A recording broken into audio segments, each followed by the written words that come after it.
നിങ്ങളുടെ ഇഷ്ട പരമ്പരകൾ എക്സ്ക്ലൂസീവായി സൺ നെക്സ്റ്റ് ആപ്പിലൂടെ തികച്ചും ഫ്രീ ആയി ഇപ്പോഴേ ആപ്പ് ഡൗൺലോഡ് ചെയ്യൂ.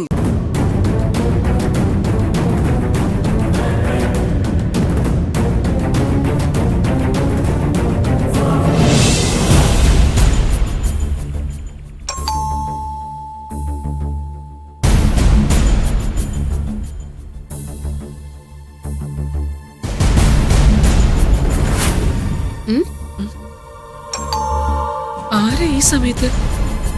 ദിയമോള് വല്ലതും ആണോ? ഏയ്, അച്ഛനെ കാണാൻ വേണ്ടി ആരെങ്കിലും വന്നായിരിക്കും.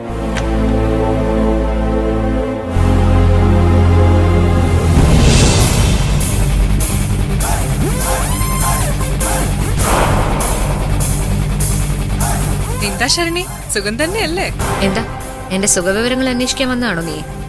ഓ, ഒരു ഫോർമാലിറ്റിക്ക് വേണ്ടി ചോദിച്ചതാ. വിട്ടുകളാ. Excuse me.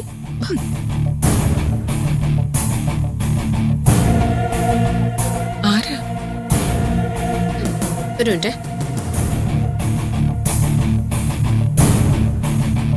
അഞ്ജുദേ, ദിയെ, ഇപ്പൊ നിന്നെ കുറിച്ച് അമ്മ പറഞ്ഞതേ ഉള്ളൂ. 100 ആയുസ് കേട്ടോ നിനക്ക്. അതെ, ദിയമോള് 100 വയസ്സ് വരെ ജീവിക്കണം. നീ ദീർഘായുസുകാരിയല്ലേ ആന്റി? ചിലരൊക്കെ വെന്ത് വെണ്ണീറാവുന്നത് കാണാൻ നീ ദീർഘായുസോടെ ഇരിക്കണ്ടേ? നന്ദൻ എവിടെ ആന്റി? ആ, അവ മുറിയിലുണ്ട്. എന്താ നന്ദനെ കാണണോ? വേണ്ട, ഇപ്പോ വാസു അങ്കിളിനെ ഒന്ന് കാണണം. കമ്പനിയിലെ 1-2 ഫയലുകള് ഒന്ന് സൈൻ ചെയ്യിക്കണം. ഇപ്പൊ ബിസിനസ് കാര്യങ്ങളെല്ലാം അച്ഛനും വാസുവങ്ങളും നോക്കുന്ന പോലെ ഞാനും നോക്കുന്നുണ്ട്. അത് നന്നായി. ദിയെ ബിസിനസ് കാര്യങ്ങൾ നോക്കുമ്പോ കമ്പനി ഒന്നും കൂടി വളരും. നല്ല ലാഭം ഉണ്ടാവുമല്ലോ. അതെ, ലാഭം ഉണ്ടാവും, അവർക്കാണെന്ന് മാത്രം. ശരണ്യ ഇപ്പൊ എന്തെങ്കിലും പറഞ്ഞോ?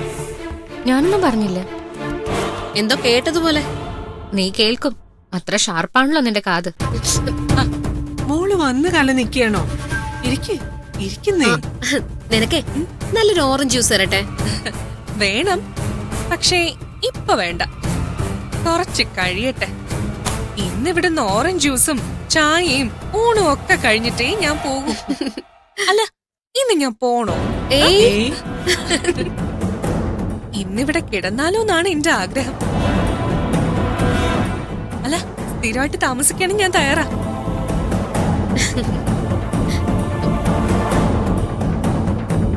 ദിയമോളോ വന്നിട്ട് കൊറേ നേരമായോ? എന്താ മോളെ ദിയമോള് വന്ന കാര്യം എന്റെ അടുത്ത് പറയാറുന്നേ?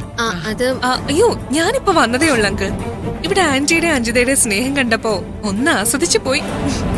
ഇന്നും ഈ സ്നേഹം കിട്ടാൻ എനിക്ക് ഭാഗ്യമില്ലാതായി പോയല്ലോ എന്ന് ഓർത്തുപോയി. അതിനെന്താ, എന്നും ദിയ വന്നോളൂ, ഞങ്ങള് സ്നേഹിക്കാം, അല്ലേ അമ്മേ?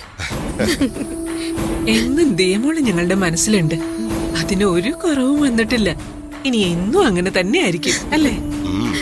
ഇതുപോലൊരു സ്നേഹം നിറഞ്ഞ കുടുംബത്തില് ജീവിക്കാനുള്ള ഭാഗ്യം എനിക്കില്ലാതായി പോയി. അടുത്ത ജന്മത്തിലെങ്കിലും ഉണ്ടാവണേന്ന എന്റെ പ്രാർത്ഥന.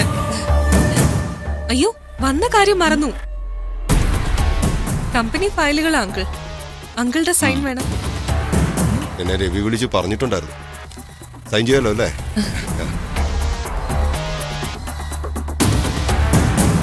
ഇതിപ്പോ നമ്മള് പർച്ചേസ് ചെയ്ത ഡീറ്റെയിൽസ് ഉള്ള ഫയൽ അങ്കിൾ ഒന്ന് വായിച്ചു നോക്കിയിട്ട് സൈൻ ചെയ്യണം.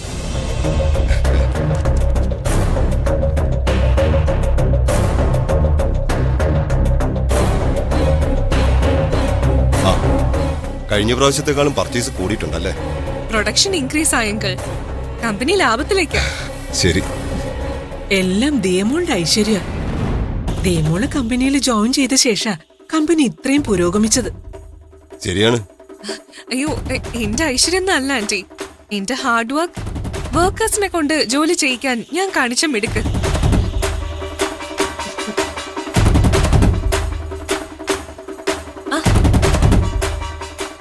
ഇത് വർക്കേഴ്സിന്റെ സാലറി സംബന്ധിക്കുന്ന ഡീറ്റെയിൽസാ. ചില വർക്കേഴ്സിന് സാലറി അല്പം കൂടുതൽ അങ്കിൾ. അവരിൽ നിന്ന് നമ്മൾ എക്സ്പെക്ട് ചെയ്യുന്ന അത്ര പ്രോഫിറ്റ് കിട്ടുന്നില്ല.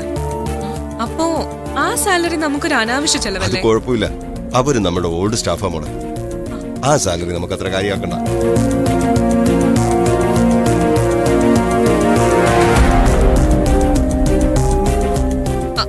അതാണ് അങ്കിളുടെ കുഴപ്പം.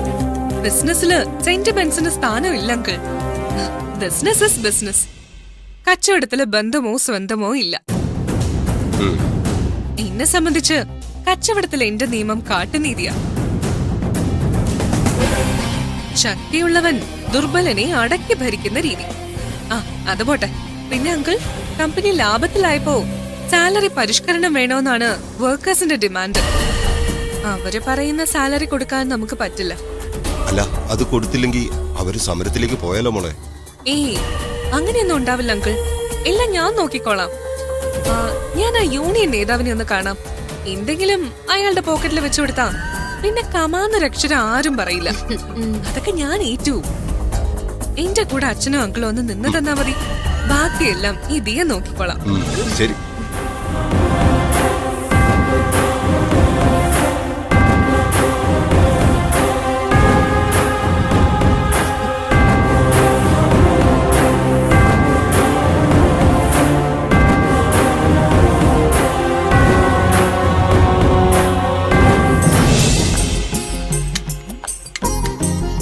മോളെ, എല്ലാം വാങ്ങി വെച്ചാ? പിന്നെ അലോകിനെ ഹോസ്പിറ്റലിൽ കാണിച്ചിട്ട് ഡോക്ടർ എന്ത് പറഞ്ഞു? നല്ല ഇമ്പ്രൂവ്മെന്റ് ഉണ്ടെന്ന് പറഞ്ഞു. ഉം. പിന്നെ ഹോസ്പിറ്റലിൽ വെച്ച് ശിവദാസ് സാറിനെയും നിളമോളെയും കണ്ടു. ആണോ? ഇന്ന് അലോകിന് ചെക്കപ്പിനുള്ള ദിവസമാണെന്ന് അറിഞ്ഞിട്ട് വന്നതാ. ഇവിടെ വരാൻ പറ്റില്ലല്ലോ. വെറുതെ എന്തിനാ ഇവിടെ ഒരു സീൻ ഉണ്ടാക്കുന്നത്? അത് നന്നായി. എന്തിനാ വെറുതെ ഓരോ പ്രശ്നങ്ങൾ ഉണ്ടാക്കുന്നത്? എന്തെങ്കിലും കിട്ടാൻ കാത്തിരിക്കുക നീരജ. എന്ത് വന്നാലും പിടിച്ചു നിൽക്കണമെന്ന് സാറ് പറഞ്ഞു. കരുത്താർജിക്കണമെന്ന്. എനിക്കിപ്പോ നീരജയുടെ കുത്തുവാക്കുകൾ കേട്ട് എന്റെ മനസ്സെന്തോ കരുത്താർജിച്ച് കഴിഞ്ഞച്ച. അത് വേണം മോളെ. ഒരു കുറ്റവും ചെയ്യാത്ത നിന്നെ വെറുതെ ഇങ്ങനെ ക്രൂശിക്കുമ്പോ മാറിയിരുന്ന് കരഞ്ഞിട്ട് എന്താ കാര്യം? ശിവദാസ് പറഞ്ഞതുപോലെ പിടിച്ചു നിൽക്കണം. പാവം, നല്ലൊരു മനുഷ്യൻ. ഒരു തെറ്റും ചെയ്യാതെ എന്തുമാത്രം പഴി കേട്ടു. എല്ലാം സഹിക്കുക. അതിന്റെ ആവശ്യം ശിവദാസനുണ്ടോ? എനിക്കറിയില്ല. എല്ലാം ഞാൻ കാരണമാണെന്ന് ഓർക്കുമ്പോ അതേ ഉള്ളൊരു വിഷമം. പിന്നെ അച്ഛൻ നിളയുണ്ടായിരുന്നു. നിളയും അലോകം തമ്മിൽ എന്തൊക്കെയോ പറയുന്നുണ്ടായിരുന്നു. പാവം കുട്ടി. ആ കുട്ടി അലോകിനെ ഒരേട്ടനെ പോലെയാ കാണുന്നത്. അതെ. നിള എന്നോട് വന്ന് ചോദിച്ചു വീട്ടിലേക്ക് അലോകിനെ കൊണ്ടുപോയിക്കോട്ടെ എന്ന്. മോനും താല്പര്യമുണ്ട്. എന്നിട്ട് മോൾ എന്തു പറഞ്ഞു? അത് ശരിയാവില്ല അച്ഛാ. ഞാൻ സമ്മതിച്ചില്ല. അത് പിന്നെ അടുത്ത വഴക്കിന് കാരണമാവും. അച്ഛൻ അറിഞ്ഞു